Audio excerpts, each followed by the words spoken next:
ध्यान में गहरे जाने की भूमिका। नमस्कार मित्रों, यदि आप ध्यान में गहरे जाने की आकांक्षा रखते हैं, ध्यान में गहरे अनुभव पाना चाहते हैं, तो ध्यान की भूमिका से आपको गुजरना होगा।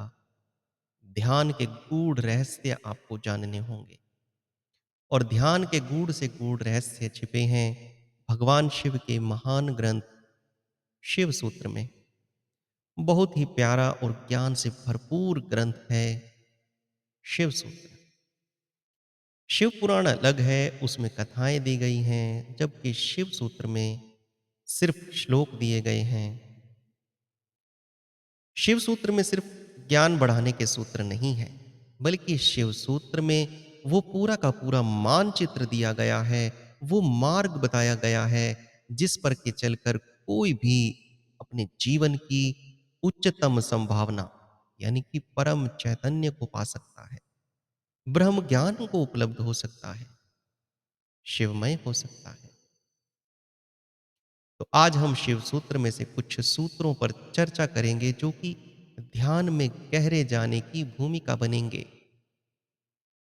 पहले मैं आपको ये बताना चाहूंगा कि भगवान शिव के संपूर्ण ग्रंथ को एक वीडियो में समझना सरल नहीं है, तो इस विषय पर जल्दी ही आपको अगली वीडियो मिलेगी।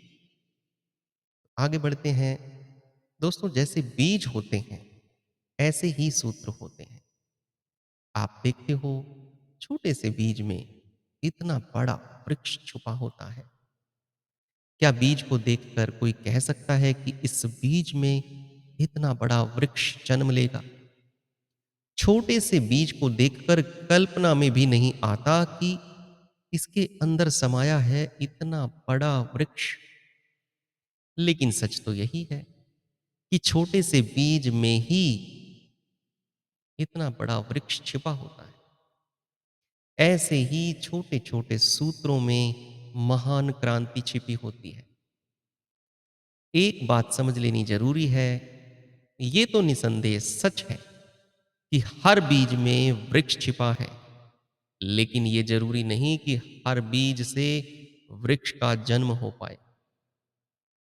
अगर बीज को जमीन ना मिले, पानी ना मिले, तो विशाल वृक्ष को अपने में छुपाए हुए बीज बेकार भी हो सकता है, व्यर्थ भी जा सकता है और अपनी संभावनाओं को खो भी सकता है।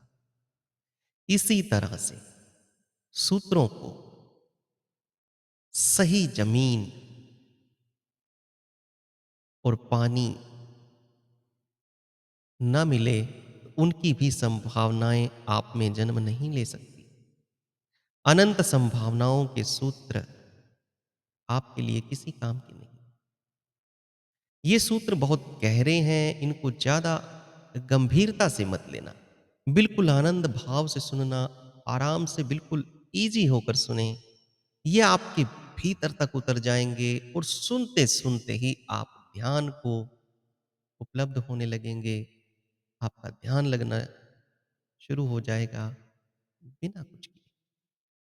तो आशा करता हूं आप सूत्रों को अपने जीवन में उतारने की कोशिश करेंगे। तो बिल्कुल आराम से इजी होकर बैठ जाएं।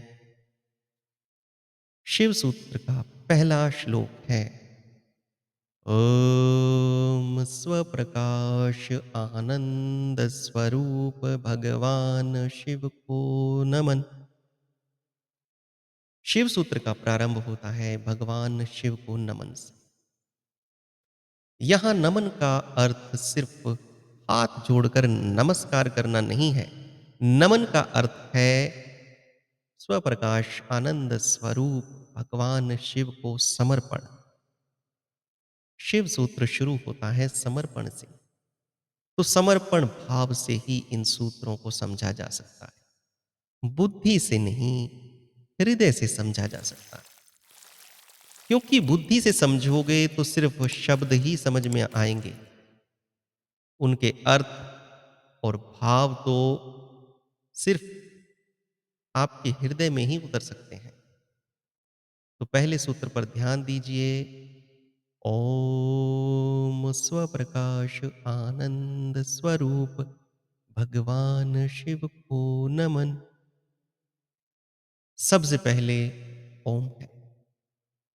ओम इस ब्रह्मांड की ध्वनि है, वो ब्रह्मनाद है, वो हर समय इस ब्रह्मांड में गूंजता है।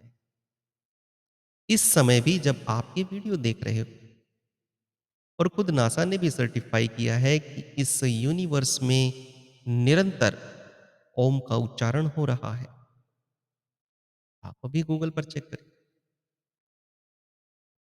जब भी आप ध्यान में गहरे जाते हैं तो हमें ये हर समय चल रहा ब्रह्मनाद सुनाई देता है। ब्रह्मनाद ओम सनातन है, सदा से चल रहा है।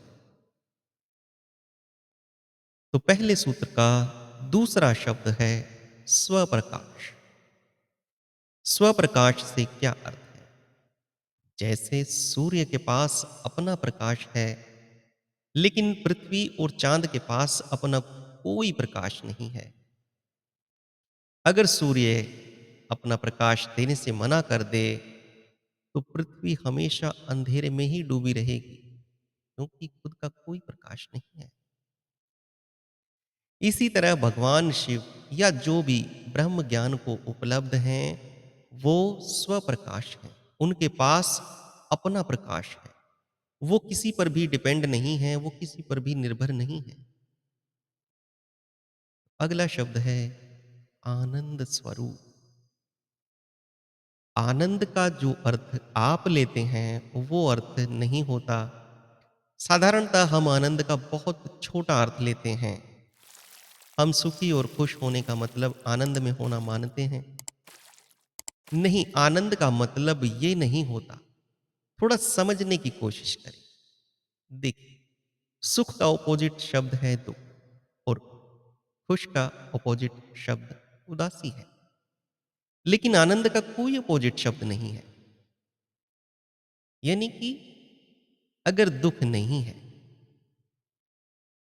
तो आप सुख में हैं, और अगर आपके जीवन में किसी तरह की कोई उदासी नहीं है, आप खुश हैं। लेकिन ऐसा कुछ भी नहीं है कि ये चीज नहीं है और आप आनंद में हैं। सुखी होने के लिए आपको कोई ना कोई कारण चाहिए, कोई ना कोई रीजन चाहिए। और खुश होने के लिए भी आपको कोई ना कोई कारण चाहिए, कोई ना कोई रीजन चाहिए। लेकिन आनंद में होने के लिए कोई कारण नहीं चाहिए। आनंद अकारण है। सुखी व्यक्ति का एक दिन दुख में गिरना निश्चित है, और खुश व्यक्ति का एक दिन उदासी में गिरना भी निश्चित है। लेकिन आनंदित व्यक्ति सिर्फ आनंद में ही गिर सकता है, क्योंकि यहां कुछ अपोजिट में है ही नहीं, दूसरी कोई संभावना ही नहीं है।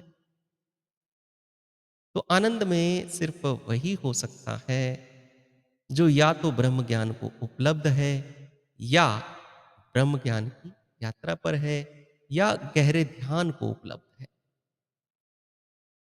जब आपका मन गहन शांति में होता है, सिर्फ तभी आनंद को अनुभव किया जा सकता है। अदरवाइज आनंद सिर्फ एक शब्द है, कोई अनुभव नहीं है।